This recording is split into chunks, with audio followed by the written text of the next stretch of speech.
ان کے زندگی کے پرسکون بنانے کے لیے میں نے ایک فارمولہ بھی دیا تھا کہ ایک یونین کونسل کو بلکہ 2-3 یونین کونسل کو کمبائن کر کے ایک ون ونڈو آپریشن ہونا چاہیے کہ وہاں پر آپ کا ریونیو، وہاں پر آپ کے ایوری تھنگ، ہمارے پرابلمس کیا ہیں، ایجوکیشن، ہیلتھ اور ہمارا جو پولیس کا اور ہماری زراعت، یہ چاروں چیزوں کو اگر آپ کمبائن کر دیتے ہیں تو عوام کو اتنا کو ریلیف ملتا ہے جس کے کوئی آپ جتنا آپ جھوٹ بولیں.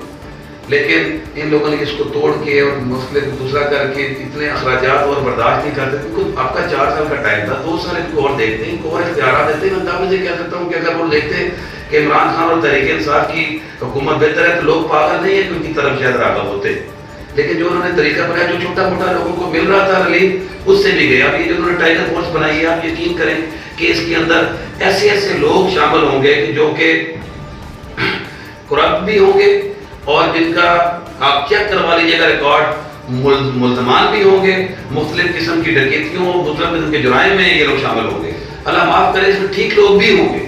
لیکن جب آپ کے پاس ایک سسٹم موجود ہے، اس کو عارضی طور پہ 4-6 مہینے کے لیے بحال کر دیں اور ان سے اوت لے کے ان کو بولیں کہ جو آپ کا مخالف آدمی ہے وہ بھی، جو ہرا ہوا چیئرمین ہے وہ بھی آئے وہاں پر بیٹھے اور ان سے اوت لے کے نیک نیتی کے ساتھ عوام کو اگر آپ نے ریلیف دینا ہے اور سکون دینا ہے تو نیک نیتی.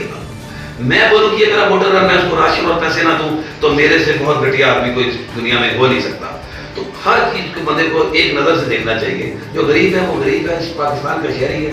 تو میں آپ سے یہ ریکویسٹ کروں گا کہ اس کو 4-6 مہینے کے لیے بحال کر دیں، ان لوگوں سے کام لیں اور اللہ کے فضل و کرم سے اس پاکستان کے لیے اور اس نیشن کے لیے خدا مہربانی کرے.